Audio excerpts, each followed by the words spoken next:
Ipinag-utos ng Committee on Public Accounts ng House of Representatives ang pag-issue ng show cause order sa mga naimbitahan na opisyal ng BARMM pero bigong makadalo sa pagdinig ng komite hinggil sa investigasyon in aid of legislation kaugnay sa Local Government Support Fund na natanggap ng ilang LGU sa rehiyon. Narito ang pahayag ng komite.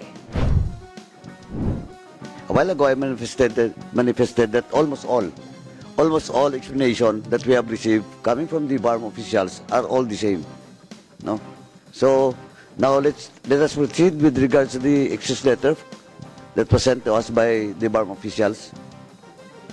Please, only those invited. Please proceed. Mr. Chair, I move that the excuse letter sent by the other persons who have been invited, citing the similar or the same reasons stated in the letter of the mayor of Cotabato ba? Or something, and with the same reasoning po, or similar reasoning, that a show cause order be issued to those persons who sent these excuse letters, citing that reason, Mr. Chair.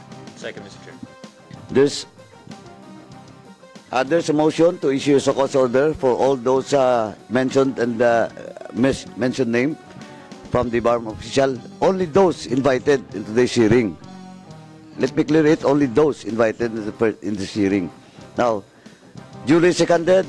Any objections? The chair is none. The motion is carried. COMSEC is directed to prepare the show cause letter addressed to all the officials invited coming from the BARM.